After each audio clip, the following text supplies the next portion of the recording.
We're going to get started in just a minute or two. So if you haven't gotten your lunch yet, please do so.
I believe that we all come from different walks of life. The thing that matters most is just seeing a person for who they are, because it doesn't matter what political positions you are or whatever, we all have the same internal organs, hearts, everything else. I guess what I'm getting at is that if we can just start getting to the point of being accepting of people from different perspectives, different ideals, really have these conversations. Not just jump to conclusions based upon what one section of some old theological book might say, regardless of what the monotheistic religion is. Because it's, at the end of the day, it's the person that matters. So why does LGBTQ inclusion matter? It matters because it is part of us as a person. It matters because, you know, if you were like me growing up in a very small conservative town in Texas where I really didn't know any gay people, and it took me to be 25 to actually come out, I didn't know other people like me existed, and if they did, it was completely stigmatized into a place that I thought it was wrong. And having that inclusion, having acceptance, and making sure people know that it is not wrong, it is who we are, and we don't have to live in this facade of being straight or, you know, being the gender that we were born with. It's completely accepted. That's what really matters. So inclusion covers all of that, and I hope that we continue to rise and continue to have that, you know, time with other people and be part of the solution. As you can see, I am an older Black woman, and who I am is who I am. I was born, created wonderfully, not by mistake, just as all are. We all change. We're not the same now as we were 5 seconds ago. So we all need to be accepted. We all need to show grace and love for one another because we're constantly changing. We're born and loved as we are, and will be loved as we love one another. So diversity, accepting you for who you are, as you change, as you grow, giving grace to others as they change, as they grow. Inclusion, that's the inclusion. Showing grace, showing love, diversity, and inclusion. I think some ways that we can show more compassion and to be more inclusive with our members is simply including them in day-to-day activities, whether it's team functions, maybe even outside team functions outside of the workplace. Just really show compassion, include them in everything. Just be compassionate, give them a smile, give them a hug, because we never know what they might experience outside of the workplace. Diversity and inclusion matters in the workplace. To me, as a single older female, a little on the heavy side, I think that everyone should be treated fairly. I think that everyone is entitled to feel comfortable in their position, whether you're a female, a male, whether you're Hispanic or Asian. We all should be treated with respect, and we're entitled to it. And I come to the workplace with an open mind, and I treat all my coworkers the same and all my customers. I just think that people need to speak up. Not because you're in my situation where I am a female Hispanic, but just because it's the right thing to do, and it's the right thing to do always. I really value being able to be my full and authentic self at work, because it means that people are not judging me on preconceived notions of how someone should act or should be. You know, let's forget the shoulds. It means that they take the time to get to know Sonia. Sonia is vivacious. She's older, but she has a young spirit, very funny, sometimes at inappropriate times, but I value being accepted for who I am and not who people presume I should be. I think it's incredibly important for us to all make the workplace more inclusive by just standing up and just being there. Just showing people that you're not afraid to be who you are, and that you don't care about what other people think of you. As well as on the ally side, it is imperative that the side eyes that people get or the microaggressive comments that people get, you as an ally stand up and not force people who identify as LGBTQ to take those attacks and that trauma in the workplace. And I think that the world will be much better, and especially the city of Fort Worth will be a lot more inclusive of a workspace if we all learn how to stand up for each other. Why does LGBTQ inclusion matter? And for me it matters because my family is a proud family. We have, one of my children is a member of the LGBTQ community, and watching them go through life and experience the sometimes prejudice and discrimination against who they are as a person is difficult to watch as a mom. And so it's something that I really try to bring forward here on council to make sure that our city's policies are where they need to be, that we're thinking about how we are maybe indirectly harming people from our community. And this is Fort Worth, and y'all means all, and I'm committed to holding the city to that pledge and that promise to our citizens.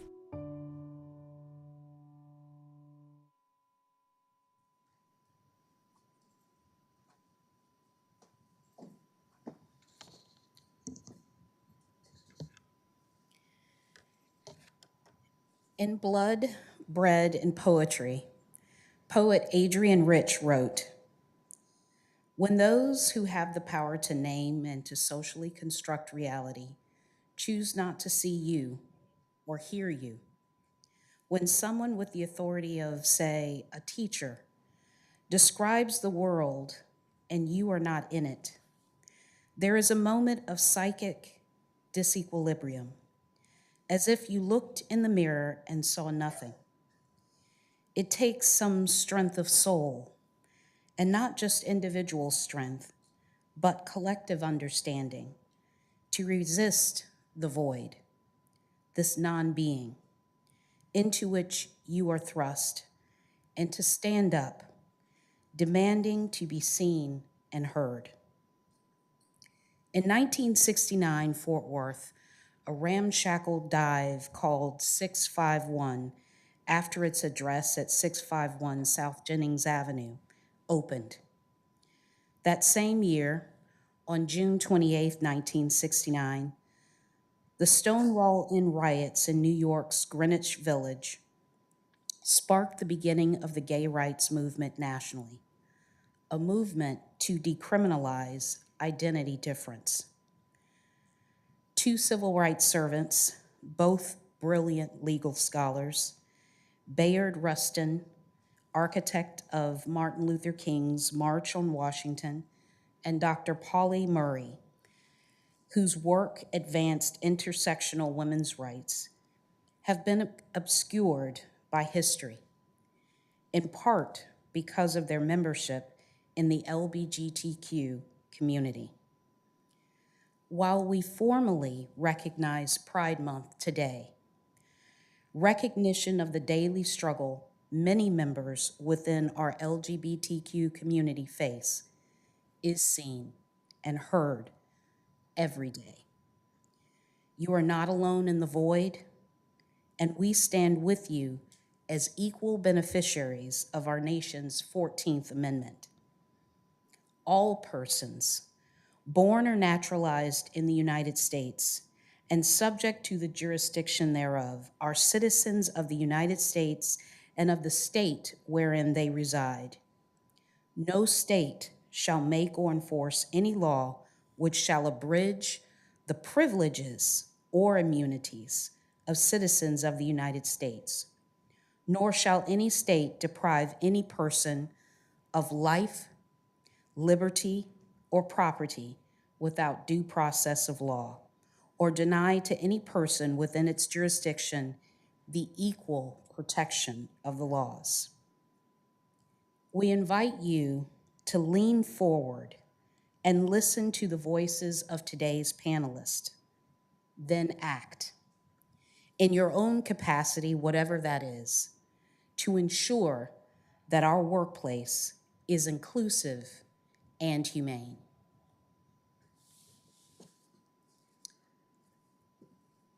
And now we'll hear from Alexandra Thurston, the chair of the City of Fort Worth's Diversity and Inclusion Staff Committee.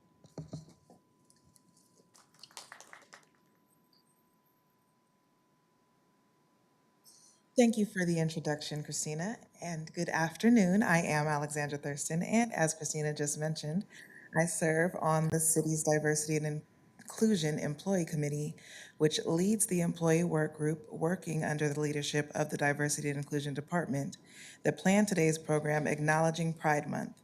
Be bold, be true, be you, a panel discussion on being LGBTQ+ and bringing your authentic self to work.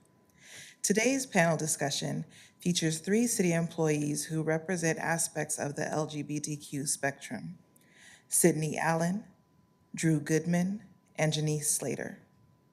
I'd also like to introduce our panel discussion moderator, Felipe Gutierrez, an active civic leader in our community and chair of the Mayor and Council appointed Fort Worth Human Relations Commission. Felipe? Hi, everyone. I'm Felipe Gutierrez. I know some of you. I see so many familiar faces today and some new ones, so welcome. I'll be brief in my remarks. I am chair of the Human Relations Commission. I'm a long-time resident of the city of Fort Worth and really love our city. I'm also vice president of development and engagement at One Safe Place. So some of you see me wear different hats, but I'm really glad that I was asked today to moderate this discussion. Today's important subject matter, I think, includes a couple of things that we'll hear from our panelists, which includes why it's important or why it matters to be inclusive, and then why it matters, or tell your version or your personal story about your full and authentic self, and then what you're doing in the workplace to be inclusive. And these are topics I think that matter at the City of Fort Worth as we move forward together, not only as employees, but as community members and residents of this city. So to start us off, we'll do some self-introductions. We'll start with Sydney. Welcome. Hello, I'm happy to be here. My name is Sydney Allen. I work in development services, specifically the call center. So if you have questions about permitting or contractor registrations, you might get me. Although I actually go by Vex, VEX is one of my nicknames. Anyway, I have been working for the City of Fort Worth for about 7 months. I am a transgender woman and also a lesbian. And I wanted to volunteer to be part of the diversity and inclusion for Fort Worth is because I wasn't aware of anyone else, I guess, that was trans. And I've actually helped a lot of pre-transition and early transitioning trans women on the internet. They have kind of seek me out, and I've assisted them, and I felt like if I could kind of, proverbially kill two birds with one stone and represent transgender women, transgender persons, actually all, for the City of Fort Worth, and also if I could in some way be a beacon of hope or something for anyone out there, whether they work for Fort Worth, to whatever capacity or not. Maybe someone that's listening to this, on YouTube, you can reach out to me, and I'll be happy to try to help you. And as far as a little information about myself, I don't want to talk too much about myself. It's easy for me to do that. But I've actually only came out 3 years ago, so I was a male for almost 42 years, and life's pretty different now. But at this point, I've kind of settled in, and I'm very happy with who I am, and I found myself. But I've been in Texas for 2 years, moved from Kentucky. Also very different, but I like that a lot better here too, in most respects. So I'm glad to be here and be a part of this. Thank you, Sydney. All right, next, Drew, if you'll introduce yourself as well. Thank you. Hi, I'm Drew Goodman. I also work for the Development Services as a professional engineer in the IPRC group. I've been with the city for about 1.5 years, a little over that, so fresh to the city. One of the reasons that I wanted to join this panel, very similar to Sydney here, is just to tell my story and hope that, things that I've experienced, both good and bad, can help maybe some other people that are struggling or just need to have that conversation, or hopefully have some reflection on things going forward. A little bit about myself is I am Texas born and raised, grew up in Houston, went to University of Texas in Austin, and then moved up here about 7 years ago. And like I said, started with the city about 2. Love it so far, so. Thank you. Sorry, I was over here making eyes at a friend. Sorry. Janice, please introduce yourself. Yes, my name is Janice. I work for the City of Fort Worth Library, where I am a professional page. And what I do is whenever you go to the library and you check out a book and then you return it, I'm usually the one that handles it, checking it back in and putting it back on the shelf. I'm a lesbian, a Black lesbian, and I have to emphasize Black because it's different for being a Black American and having to integrate into just what America is as it is today. So the Black community has its own culture. So being a lesbian in the Black community itself is a hurdle that has to be crossed. I'm here today because yes, representation does matter. And because I work in a library, I deal with a lot of books that deal with a lot of information, obviously. So whenever I see people get angry at anything LGBT positive, it confuses me. And I just want to help them find the answers as to where that confusion for them comes from. Confusion, I guess, dislike, whatever you want to call it. Yeah, that's it. Well, thank you for introducing yourselves. And I'll add, the library had a great selection of LGBTQ and Pride books displayed. So if you haven't had a chance to look that up, it's on there. It's on the Facebook page. It's been shared, and there's quite a good selection. So thank you. And we'll start off with a few questions, and then we'll come to the audience here in a few minutes.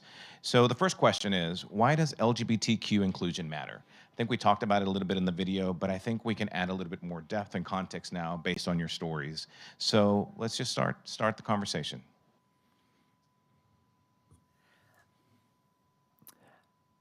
So,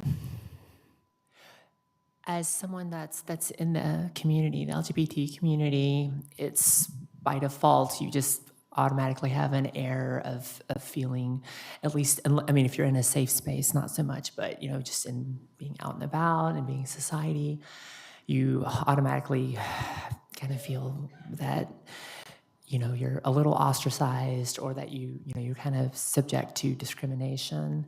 I've worked really hard to try to pass, just because I don't want to be subject, for two reasons. One, I don't want to be subject to any kind of discrimination. I don't even like it if someone knows I'm trans and then they say something, they're trying to be nice, and it's almost like they're patronizing me. They don't mean to, but that's what it feels like, and I'm like, thanks for telling me I'm gorgeous, but you say it in a way that I know.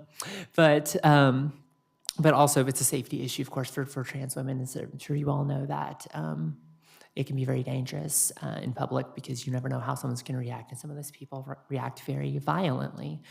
But I feel it matters in the context of I'm going to apply to the workplace, and that is, in general, because we feel like that, of course, that is going to be pervasive in the workplace. We're still going to feel like that.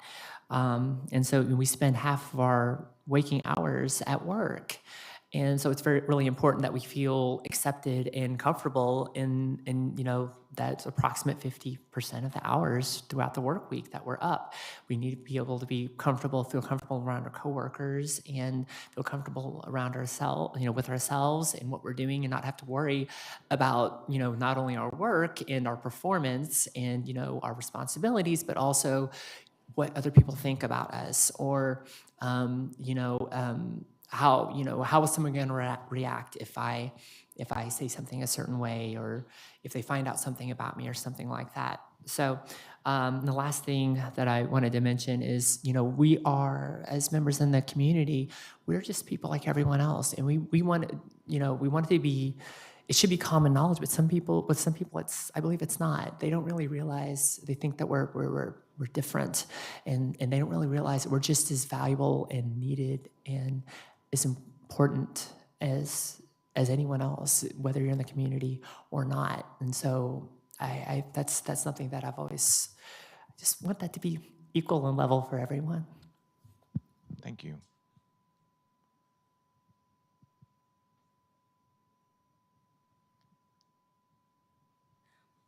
I think inclusion matters because I know for a fact that I did not have it growing up.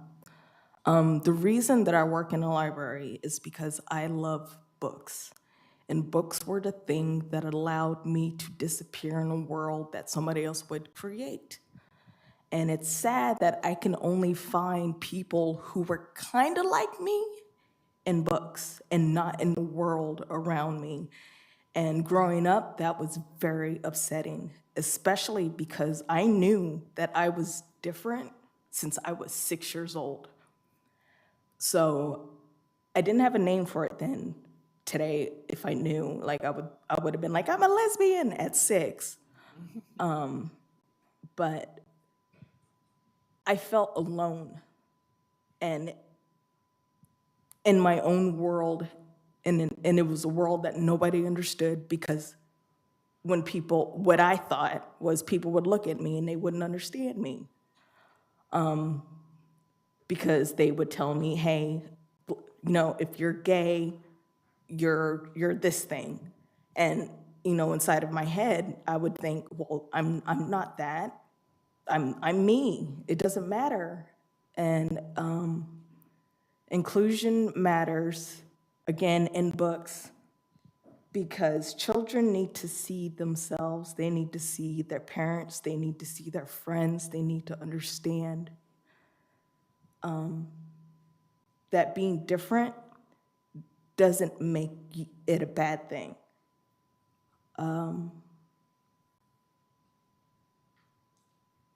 Inclusion matters in the workplace. I've never actually had a problem where I've worked, not from staff at least. Like I said, people look at our LGBT collection and we've had some complaints. And it's very sad to see somebody disgruntled over a picture book with two moms hugging a baby. And then, yeah, it's I don't get it. And then I wonder about that world that, if a child were to come into the library and see that book, they would feel included. But then you got this person over their shoulder saying, that book shouldn't be here. Why is it here? How is that child going to feel? And it's just sad. So I'm here to represent. So, word. Well, thank you. That's a very powerful statement. So thank you, Drew. Janice.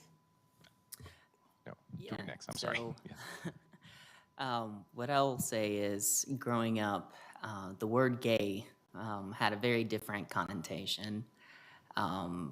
Everything that was negative or ridiculous was, oh, that's gay. Oh, don't be gay.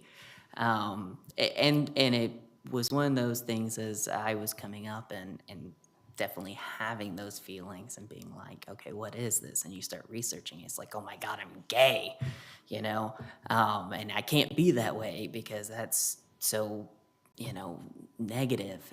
And growing up, that people would get bullied for it. People that weren't even gay, they made a mannerism and they're like, oh, dude, you're gay. And again, it was that feeling that you couldn't be that. I didn't want to be gay because of what it meant in that kind of atmosphere. And, growing up, I think back and I'm, think of the television shows that had any kind of gay characters, and the only one that came to mind is Will and Grace. And my mom loved that show. She watched it all the time. I was so scared to watch it because I was like, this is gonna make me gay. Watching this is gonna make me gay, and I can't watch it. And it was, it was one of those things that it didn't feel safe to me. And then I got to college, and I went to a pretty liberal college.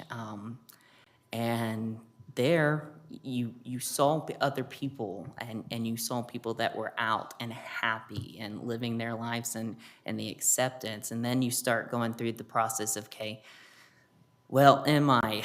Okay, I think I am. Okay, next, is this what's going to make me happy? Is this who I am? And you start branching into that more and getting more, acceptance to who you are. And I think the big kicker for me is, like I said in the video, I came out about 25, and to my friends in back home that I had been best friends with since I was 4 or 5 years old, I was super nervous to come out to them. And when I did, they looked at me and they're like, well, duh. And I was like, how did you know? It's like, we've known for a while. And I think one of the biggest things that they said to me was, you coming out today makes you no different than you were yesterday, except that you're more open with us. And it was one of those moments where it hurt, because it's like, I wasn't staying in the closet for them. They had already accepted that at some point. I was staying in the closet for me. And it's because I didn't have the feeling of inclusion and having that representation, that was an acceptable thing to be. Who I was acceptable. So I think branching it into the workplace, it's more of just having that atmosphere that it's okay to be who you are, and I think we all have a different level of how much we express ourselves and how personal we like to be in the workplace, and that's perfectly fine, but it's just allowing us to be true to who we are and being accepted for that and knowing it's okay. Thank you.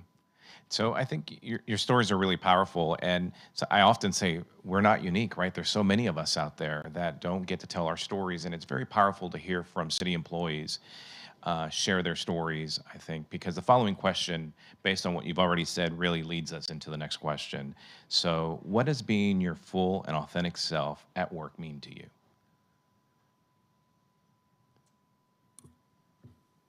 Okay, so for me, it's really all about being able to express myself as what comes naturally for me. I am very femme, and prior to transition, actually was not effeminate. Everyone was like, "Oh, did you kind of act gay?" Like he was talking about growing up, and I was like, no, I didn't. But that this is natural for me. This is the way that I am, and I need to be able to not have that repressed either directly by myself because I feel like I need to do it, or indirectly feeling pressure, doing it because I feel pressure from others and therefore acquiescing. So just not to be able to have to restrict those, the outward expression, but also the emotions that drive those. Also, as a trans woman, I, from time to time, do experience gender dysphoria. For those of you who are not familiar with that, that is an incongruence of your gender identity with what you were born with or what you grew up with. Excuse me. So how it equates to me nowadays when I have it, and thankfully it's not nearly as often as it used to be, but I don't feel very happy. I don't feel like I feel like I look how I used to look, which was very, very different, if you can't imagine. If you were to see a picture of how I used to look, face, body, everything's different, thank God.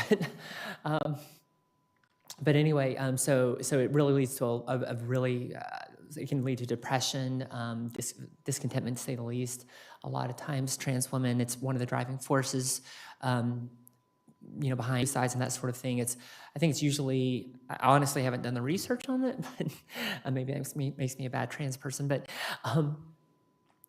lack of support, I would say, is actually probably number one. But behind that, just not being able to feel like you can be yourself, and then that you accept yourself. So dysphoria, gender dysphoria, is where you can't accept your identity, your own gender identity with yourself, to put it in succinctly. So whenever I have days like that, like I said, I don't feel very good. I don't feel right with myself. So I have both good and bad days. But it's important to know that people around me, that they accept me for who I am, even if I feel horrible for that day, even if I feel like, for me, it's important that I look pretty. So I don't spend a lot into my presentation. It looks like it, but I really don't. But it's important that others are okay with that, no matter how I feel about myself. No matter how I want to express myself, that it doesn't matter to them. They accept me just the same as a coworker, as an employee, that they value or they treasure me, for me to be involved in whatever aspect or scope that I am involved in their life. And can I follow up just quickly? When you find yourself being happy in the workplace and others acknowledging who we are as a community, does it make you feel more comfortable? Does it make you feel more productive? Does it make you feel free to go about your day and accomplish what you're set to do, right, at the city? Oh, absolutely, absolutely. It's when you feel like you're being stifled from being able to be who you are, it's hard to focus on. I mean, I can't speak for everyone, but I would imagine, I mean, it certainly applies to me. I can't focus on anything else. Like I said, I will get depressed. So yeah, my productivity goes down. I'm normally very chatty. I'm very extroverted, but I kind of revert to kind of the person actually I used to be. I used to think that I was very much an introvert and not talkative. And, now I'm actually I'm a model and I have a prolific Instagram. And so, everyone, there's been, I don't know how many tens of thousands of people have seen me, but, but yeah, no, it directly impacts how I feel. It's just like I'm not even gonna say like a dark cloud. It's almost like a very heavy blanket that's just completely covering you, and you're completely stifled and you can't do anything, which includes working. It can be that bad. I mean, there's different degrees, but it can be that bad. Thank you. Drew? Yeah, so what I'll say is, as far as, being accepted within the workplace, early on, I remember when I got my first job, and I had pierced my ears in college. It was something I always wanted to do, but again, that was gay. You couldn't do that. So going into the workplace, I still remember, being told, oh, you've got to take your earrings out. You can't wear earrings. That's not professional. And I was sitting there, I'm like, women have worn earrings for how long now? And most people think it's actually very formal and professional to wear jewelry, But I would take them out, and, I would, early days, it's, when I was dating and be like, oh, how's your date? Because I'd say I went on a date. I was like, oh, she was nice, and, this went well. And you had to constantly be thinking about, like, okay, am I using the right pronoun in this situation? And as I got more to know my coworkers and I got more comfortable with myself, I would start bringing it back in and saying, no, he was great, or it was a mess, and wearing my earrings and wearing different kinds that were a little more showy, or wearing a more interesting pattern or something that was more expressive. And it was interesting because I started getting compliments. It's like, oh, I love that shirt, or oh, those earrings are great. And you feel more comfortable in work. And again, going back, it helps you in your work because you're not constantly focused on, am I saying the right thing? Is this, where are they going to go? Do I need to make sure that this is going to be okay? You're not constantly concerned that your personal life may be slipping into your professional life in a bad way. And I think to your point, Drew, too, it's hard to live a lie, right? To maintain a lie. It's a lot easier to be yourself, right? Your authentic self. And your stories are very meaningful and powerful. So I can't tell you enough times thank you to all of you for being here today. So Janice, we'll follow up with you as well. They pretty much said everything I was going to say. I do the word stifled is very important here because I'm pretty sure they would agree that because we stifled that part of ourselves, we weren't able to fully know who we were as people until we were able to fully be ourselves. So stifled that's such a key word because you're too busy focused on making sure the way that people see you is okay with them.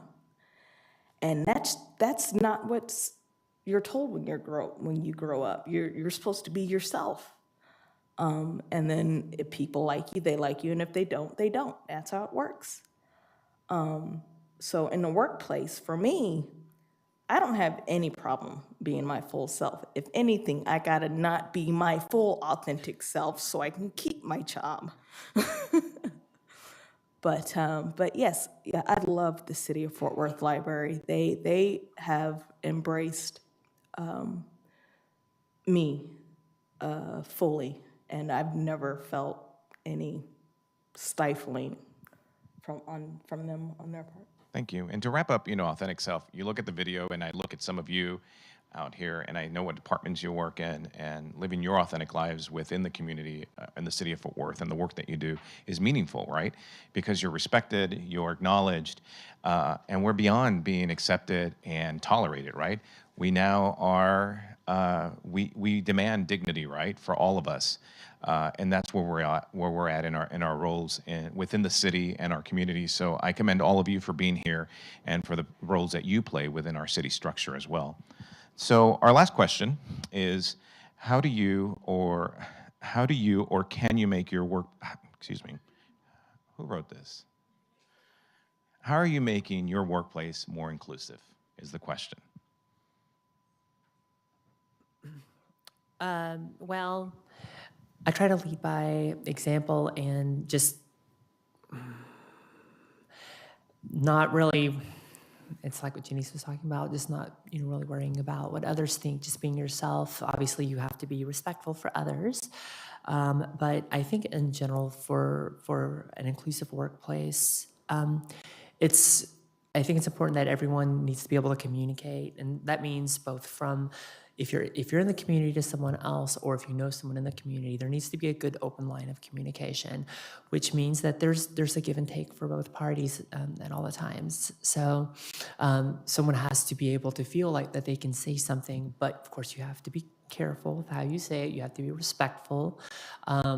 If it's something that you might think would be sensitive to say, hey, I don't really know the best way to say this, and I don't mean this anything disrespectfully, but I want to understand you better.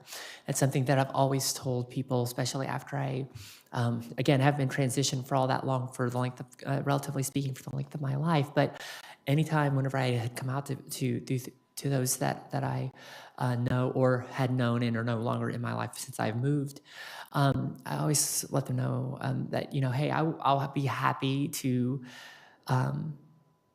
help you in any way I can, help you understand what I'm going through, or either me personally or in general, the process or the end result of becoming a trans woman, transitioning, because most people is where, and I'm sure there's a number of you, and that's okay, that aren't that familiar with the plight and the process of becoming trans, or why someone would want to do it, or what have you. But hopefully, if we've answered some of that last question, we've kind of addressed some of that. But and that is, I will extend whatever I can as far as patience goes, as an understanding, as long as, and my whole take is, and this would apply to any of you, and I've never met probably, all of you except for those that are up here and a couple others. I haven't met any of you. I haven't even seen most of you before, which is fine because I work down in the dungeon. I call us troll people. But that is, if anyone has any questions, I'm not necessarily extending this to you all, although it does apply.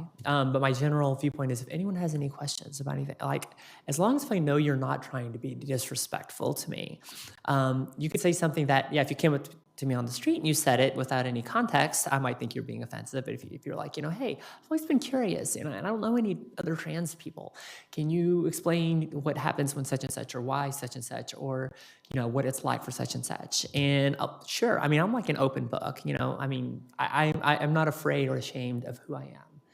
And so I think that has to be extended, but so there, and then of course, as kind of implied, as someone in the community, it is important that I feel it's important that it's easy sometimes to get easily offended, just because there are a lot of people who are and trying to be offensive, or they are very insensitive, and so it's easy for us to be in the community, or for me to be, just kind of be gun shy if I'm not careful. But as far as having a knee-jerk reaction if someone asks, but just to try to be cognizant of really what's happening, kind of, are they really trying to be offensive? If they're not, I don't blow up at them. All that's going to do is make them not want to learn. That's going to make them think negative things about those of us in the community, whether you're trans or gay or non-binary or whatever you are.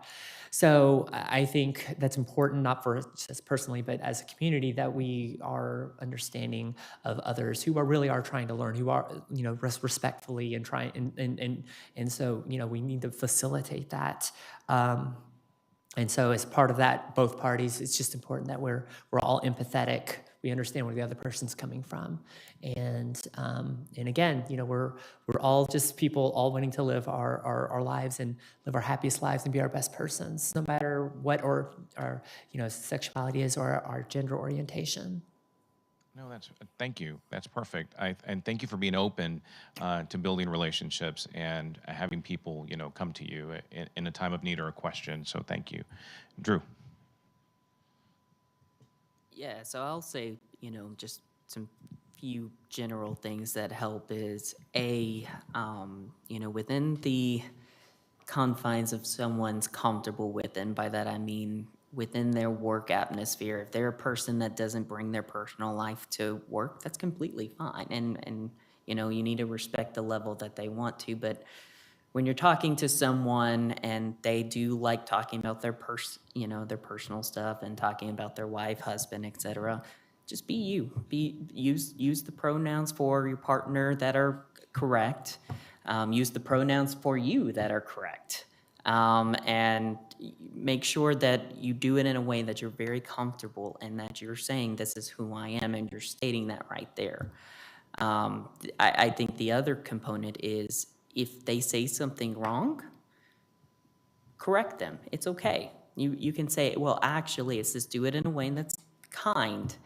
But if you don't correct the problem, it's just going to continue to get worse versus fixing it and being like, oh, I'm so sorry, I didn't mean it that way. Answer questions. It's great. If you have questions, I always say, ask them, That's how we learn. That's how we come together, and we love the differences of each other, is actually learning about those differences. I'm trying to think if there's anything else, but I think those are kind of my big ticket items. Janice. I think something that has to be touched on is whenever, of course, you are in these conversations with somebody, in an authentic conversation, you have to listen actively and not take their narrative and change it into something it's not. It's like, again, they've said everything I would have said. So I'm just gonna say those few words. Those are the three questions that I had. So I'll turn to the audience now. We just have a few minutes. Is there something that's on your mind, or a question that you might have, or a thought about a role that you've played in the city that you'd like to share with us or ask today before we move on? All right, Chris, come on. Tell us who you are and give us your question or thought.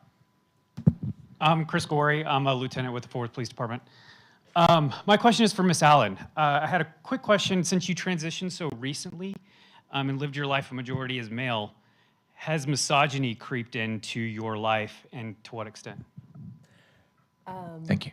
I think it's a great question. I actually have never gotten that, but I'm glad you asked it. So I call transitioning, especially so late, I call it the grandest social experiment, because everything, and it's not just in this society and in the United States, in every society, if you look at it, everything in society is either based on or directly affected on your gender identity, and specifically how others perceive you. In third world countries that don't have a lot of technology, and they're just, they're struggling, the female generally does all of the housework and all, things that were kind of like back earlier in the early, 1900s. Of course, it was more civilized and not quite as bad, but, and the men were the breadwinners, right? And so, but it applies to fashion. It applies to homes. Just anything out there. It's just like there are certain perceptions of what stereotypes and perceptions. So that being said, on an individual level, most certainly, I get treated a lot differently, and I was always someone that was always kind of had a pulse for women. I've always been an advocate for women. I considered myself to some degree a feminist before I had transitioned, not in the sense of, like bra burning, and, that's, if someone wants to be that much of a lesbian, if a woman wants to be that much of a lesbian, that's fine, as far as just like, down with the patriarchy and all that. But for me, it's all about, again, it's all about equality and that sort of thing. So I've always pushed for that. And so I would notice things as a male. I wouldn't be a proponent, or I don't think I was a proponent of advocating or participating in some of these things, but I would see them happen. And yeah, so myself, absolutely. Everything from, and some of it's nice, some of it's stuff. I have to admit, it's kind of nice. I kind of like a good gentleman, even though I'm a lesbian. But as far as someone, a guy treating, I don't think that it's disrespectful. I do see why, and technically it's discrimination. But but as far as misogyny goes, the negative aspect of being discriminated against, yeah, I mean, the whole thing, you get your car worked on, and I didn't know a lot about cars before, so it's not like, oh, well, I know everything, but, they just talk to you differently. I actually, oddly enough, had a coworker that he heard that I was on the phone, and he could tell I was having a very difficult customer, and my coworker, he's probably not listening to this, but if you are, you know who you are, he said, Sydney, I hate to say it, but we don't get it that bad. And at first I wasn't sure what he was talking about, and then he said, with me being a man. And he's right. Just talking to people in person, now, general day-to-day conversations, it's not that bad, but you get elements of that. So I think it's a great question. Thank you. All right, we're about to wrap it up, but I'll ask one more time. Are there any other questions? Who does? Where are you? All right, tell us who you are and tell us your question. I'm Tiffany Allen, and I'm the assistant treasurer working in financial management services. So I'll pose my question to Drew. What can we as your coworkers and colleagues do to be a better ally? Sure. Well, I will start by saying that my coworkers have been fantastic allies here. Fort Worth has been extremely inclusive compared to some places I've been before. Not saying that they were not inclusive, but I have worked for pipeline companies and stuff like that. And when you get out into the middle of nowhere, things change a bit. But I think it's just, doing things like this is fantastic. Showing support, showing that you're here and you're asking questions and you're wanting to know more. That's always great. Otherwise, it's just, again, having that feeling of I can come and talk to you as me and use the pronouns that I want to use, and everything's going to be good. And having those moments of, instead of, like my best friends who I still love going, well, duh, being the one to be like, it's okay if you want to talk about it. You don't have to wait for me to come out for it. And so I would say those were kind of the big pieces for being an ally for me. All right.